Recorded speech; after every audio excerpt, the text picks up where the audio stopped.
लाखों बच्चे year drop लेते हैं जेई और नीट की पढ़ाई करने के लिए, लेकिन उनमें से बहुत कम क्वालिफाई होते हैं। वाई? ये वीडियो में मैं आपको 5 reason I be telling you which will help you understand कि मेजर मिस्टेक्स कहाँ कर रहे हैं बच्चे। तो आप ड्रॉप ले रहे हैं to crack JEE NEET level examination, जो कि बहुत डिफिकल्ट एग्जाम है। जेई में almost 10 lakh aspirants every year है, नीट में around 20 lakh plus aspirants every year है। उनमें से बहुत सारे बच्चे ड्रॉप लेने वाले होते हैं, बट उनमें से क्वालिफाइंग परसेंटेज बहुत कम क्यों है? तो इसके लिए आपको 5 रीजन बताऊंगा। वीडियो लास्ट तक देखिए। Subscribe to Spark Academy Hindi for all latest updates regarding JEE and NEET. तो फर्स्ट इंपॉर्टेंट रीजन, आप ड्रॉप तो लेते हैं बट ओवर कॉन्फिडेंट हो जाते हैं।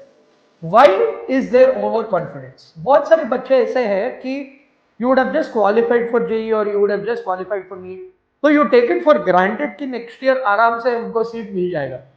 तो ये ओवर कॉन्फिडेंस नहीं होना चाहिए। ये बात याद रखिए that when you are taking a drop, preparation फिर से शुरू से करना है। Of course you can use your experience whatever happened in the last year, लेकिन प्रिपरेशन जीरो लेवल से ही करना है। That is point number 1। Point number 2 is lack of consistency. इसका मतलब ये है कि थोड़े बच्चे ऐसे हैं, हम लोग देखते हैं कि 2-3 दिन पढ़ते हैं, फिर 2 दिन ब्रेक लेते हैं, या कहीं और फेस्टिवल सेलिब्रेट करने जाते हैं, या कहीं शादी वादी में जाते हैं, बहुत डाइवर्ट हो जाते हैं। ड्रॉप, अगर बच्चे ड्रॉप ले रहे हैं, इसका मतलब ये है कि consistency is the most important factor. आपको डेली एक टाइम टेबल पे स्टिक ऑन होना है एंड आपको regularly day to day basis पढ़ाई करना है। ये जिम की तरह ही है। जिम अब 2-3 दिन गए फिर बाकी साल नहीं गए तो आपको बॉडी नहीं आएगा, या सिर्फ 10 डेज 20 डेज में बॉडी नहीं बनता है। सेम वे ड्रॉप लेने के बाद प्रिपरेशन के लिए you need consistent preparation with a proper time table and consistency is very very important. Third है इग्नोरिंग वीक एरियाज। बहुत सारे बच्चे हम लोग देखते हैं कि थोड़े टॉपिक्स वो लोग को क्लैरिटी नहीं है या बिल्कुल नहीं आता है। फॉर एग्जाम्पल मैथ्स में ज्योमेट्री जो टॉपिक्स है, सर्कल्स, वो सब, I am just giving you an example. तो बहुत सारे बच्चों को वो प्रॉब्लम, वो टॉपिक पे प्रॉब्लम सॉल्व करना स्टक हो जाते हैं या बिल्कुल नहीं आता है। वो लोग क्या करते हैं, नेक्स्ट ईयर भी वो टॉपिक छोड़ देते हैं। So if you are taking a drop, मतलब 1 साल का ड्रॉप ले रहे हो, पहले अपना वीक एरियाज आइडेंटिफाई करो, उस पर 2-3 महीने स्पेंड करो सभी सब्जेक्ट्स में। In that way you will be able to overcome and बहुत सारे क्वेश्चंस और क्वेश्चंस आप सॉल्व कर सकते हो। तो अगर आप सेम लेवल की तैयारी कर रहे हो compare to previous year, then you won't improve.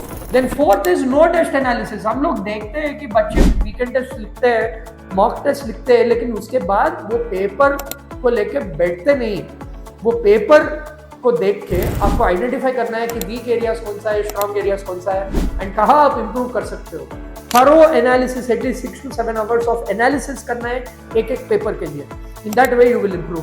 Finally last important point हम लोग देखते हैं कि ये चीट कोड, शॉर्टकट मेथड्स पे ही डिपेंड होते हैं। Cheat codes and shortcut methods are useful after complete preparation is done. मतलब पूरा तैयारी कीजिए, फिर उसके बाद ये shortcut method, cheat codes use कीजिए।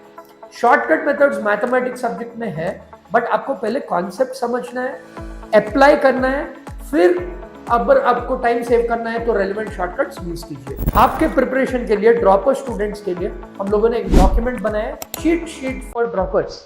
तो आप नीचे चीट शीट कमेंट कीजिए and we will send that link. All the best.